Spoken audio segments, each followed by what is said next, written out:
दोस्तों नमस्कार। India news views में आपका स्वागत है। मैं हूं हर्ष रंजन।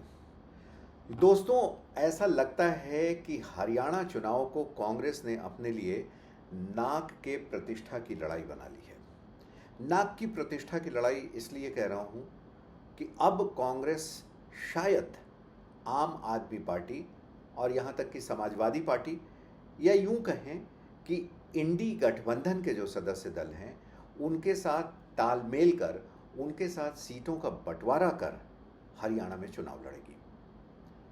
ऐसी पूरी उम्मीद जाहिर की जा रही है और इस दिशा में पार्टी नेताओं ने आपसी बातचीत भी शुरू कर दी गई है। पूरे हरियाणा की राजनीति में क्या हो रहा है, इस पर हम आज अभी विस्तार से बात करेंगे। देखिए, हरियाणा में 90 विधानसभा की सीटें हैं और हरियाणा का चुनाव जीतना कांग्रेस हर मोर्चे पर चाहेगी कि वो किसी तरीके से जीते, क्योंकि इसका संदेश जो है आने वाले महाराष्ट्र विधानसभा चुनाव में, फिर झारखंड विधानसभा चुनाव में, अगले साल होने वाले बिहार और दिल्ली के विधानसभा चुनाव में भी उसको जनता को देना है। तो हरियाणा में क्या हो रहा है? हरियाणा में देखिए, इस साल जनवरी में अरविंद केजरीवाल ने ये घोषणा कर दी थी कि उनकी पार्टी आम आदमी पार्टी किसी भी दल के साथ गठबंधन नहीं करेगी और हरियाणा की 90 में से 90 सीटों पर वो खुद चुनाव लड़ेगी। लेकिन अभी क्या हुआ? अभी अरविंद केजरीवाल शराब नीति घोटाले में जेल में हैं और राहुल गांधी ने पिछले दिनों संकेत दिया कि अप्रैल मई के महीने में जिस तरीके से इंडिया गठबंधन के सदस्य दलों ने आपसी तालमेल दिखाते हुए चुनाव लड़ा और चुनाव के नतीजे बेहतर साबित हुए, एक मजबूत विपक्ष देश को मिला, संसद को मिला, उसी तरीके से अभी भी विधानसभा चुनाव में साथ आने की ज़रूरत है। और हमने जम्मू कश्मीर में भी देखा कि किस तरीके से कांग्रेस ने एनसी के साथ गठबंधन की बात कही है, जो कुछ महीने पहले तक ऐसा संभव नहीं लग रहा था। बहरहाल आज बात कर रहे हैं हरियाणा विधानसभा चुनाव की। तो अब आज यानी बुधवार को कांग्रेस के केसी वेणुगोपाल जो हैं, वो कांग्रेस महासचिव हैं, बड़े नेता हैं, पार्टी के स्ट्रैटेजिस्ट हैं। उनकी आम आदमी पार्टी के राज्यसभा सांसद जो हैं राघव चड्ढा, उनके साथ मीटिंग है और इस मीटिंग में तय किया जाएगा कि कौन पार्टी कितने सीटों पर चुनाव लड़ेगी। जाहिर सी बात है, हरियाणा में कांग्रेस की स्थिति मजबूत है, काफ़ी मजबूत है और ये हमने देखा अभी दिल्ली में कई कांग्रेसी नेताओं के घरों का दौरा करके कि वहाँ पर किस तरीके से भीड़ उमड़ रही है। और ख़ास करके दीपेंद्र सिंह हुड्डा का जो घर है यहाँ पर, भूपेंद्र हुड्डा भी वहीं रहते हैं, वहाँ पर सैकड़ों नेताओं की जो टिकटार्थी हैं, टिकट मांगने वाले हैं, उनकी भारी भीड़ जमा थी। इसी तरीके से कुमारी सैलजा के घर के बाहर भी बहुत बड़ी तादाद में कांग्रेस नेताओं की भीड़ लग रही है, गाड़ियां खड़ी हो रही हैं। अगर इसका मुकाबला हम बीजेपी के मनोहर लाल खट्टर से करें तो उनके घर के आसपास उतनी भीड़ नहीं है।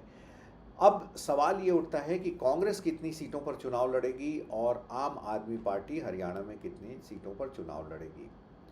समाजवादी पार्टी तक को कांग्रेस जो है एक सीट देने को राज़ी हो चुकी है कि उसे भी देना चाहिए, ताकि इंडिया गठबंधन ठीक से काम करता रहे और बीजेपी को हराने में कहीं कोई कोर कसर नहीं छोड़ी जाए।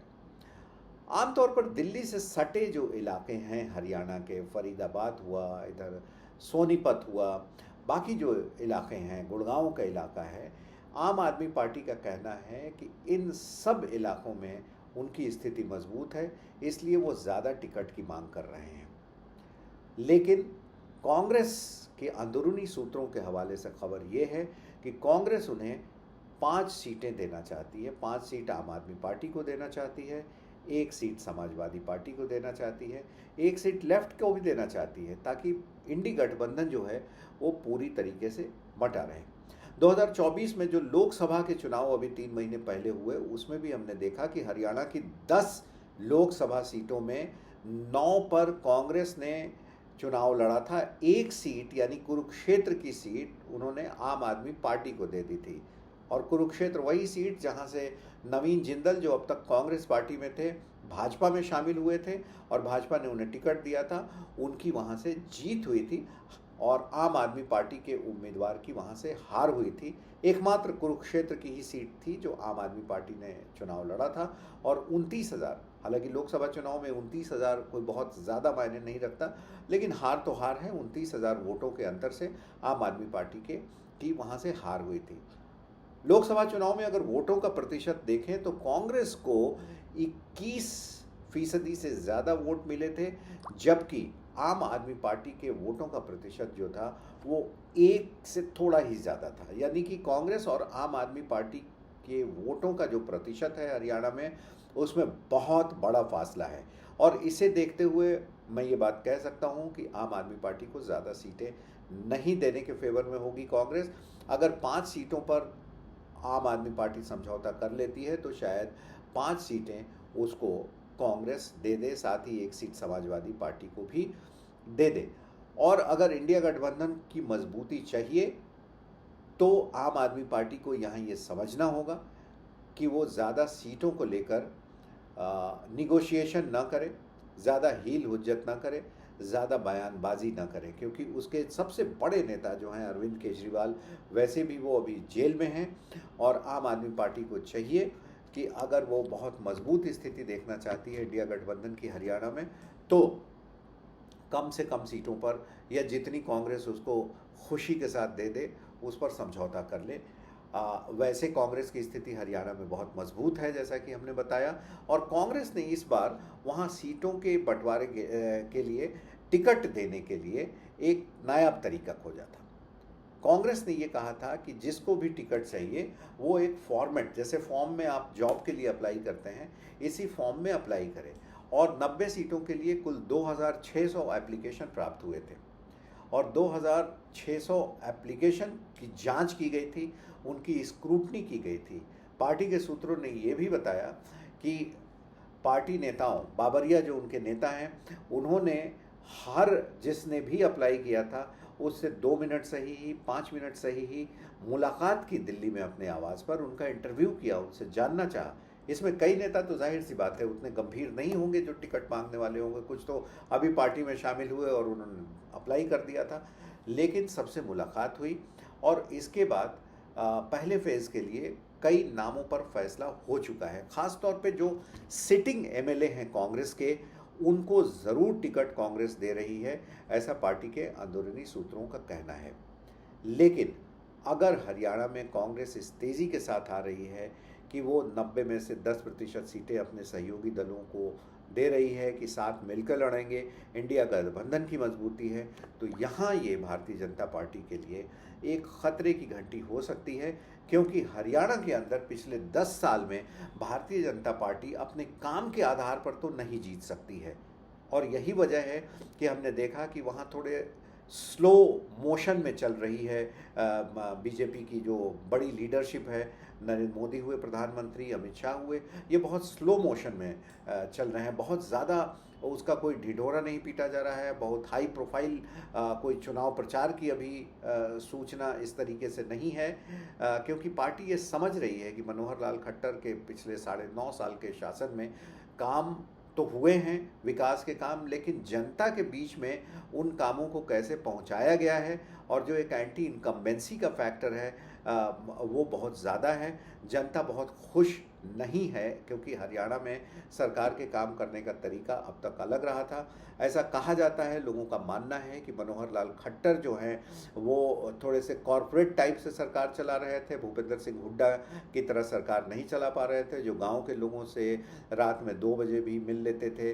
कहीं कोई पंचायत आ गई तो उसके साथ बैठ के बातचीत कभी भी कर लेते थे। तो जो मनोहर लाल जी सरकार जिस तरीके से चला रहे थे, ये थोड़ा कॉरपोरेटीकरण था, इसलिए जनता इनसे दूर हुई है। और शायद यही वजह थी कि अभी 5 महीने पहले खट्टर साहब को वहाँ से हटा कर नायब सिंह सैनी को मुख्यमंत्री बनाया गया, लेकिन उसका बहुत कोई ख़ास असर नहीं दिख रहा है अभी तक जनता के मूड से। लोगों का बस सिर्फ ये मानना है कि एक बहुत तेज़ ध्रुवीकरण करके ही भाजपा वहाँ जीत सकती है। और ये ध्रुवीकरण किसका होगा? जाहिर सी बात है कि वहाँ जाट अच्छी तादाद में हैं, तो जाट और गैर जाट का ध्रुवीकरण करने से ही बीजेपी को जीत मिल सकती है। मुसलमान वोट भी हैं, उनका ध्रुवीकरण ऑलरेडी देश भर में हो ही चुका है, वहाँ उसे और ज़्यादा करने की ज़रूरत होगी। जो भी 3% 4% उनके लिमिटेड इलाके में वोट हैं सब मिलाकर, वहाँ पर अगर ऐसा बीजेपी करेगी, और लग रहा है कि ऐसा करेगी ही करेगी, क्योंकि हमने देखा कि बीजेपी ने जाटों से हरियाणा में एक दूरी बना ली है। ना कोई मुख्यमंत्री जाट थे, मनोहर लाल खट्टर जो हैं वो पंजाबी समुदाय के थे, नायब सिंह सैनी हैं, ये दोनों जाट नहीं हैं। जो भाजपा के प्रदेश अध्यक्ष हैं वो भी जाट नहीं हैं। दूसरा, पहलवानों को, रेसलर्स का भी मुद्दा वहाँ पर रहा है। तो इन सब को लेकर जाटों के बीच नाराज़गी है, और बीजेपी अब चाहती भी है कि ये नाराज़गी और बढ़े, क्योंकि जाटों की जितनी नाराज़गी बढ़ेगी, गैर जाट वोट जो हैं उनका ध्रुवीकरण होगा, जिसका सीधा फ़ायदा बीजेपी को मिलेगा। लेकिन इन सब स्थितियों को देखते हुए ही कांग्रेस भी लग रहा है कि अपने इंडी गठबंधन के सदस्य दलों के साथ गठबंधन कर कर सीटों का बंटवारा कर कर चुनाव लड़ना चाह रही है। और क्या नतीजा होता है ये आने वाले दिन में पता चलेगा। हम इस मंच के माध्यम से हरियाणा के गांवों का भी दौरा करेंगे, और फिर वहाँ की क्या वास्तविक रिपोर्ट है ये आपको बताते रहेंगे। फिलहाल हमें दीजिए इजाज़त। नमस्कार।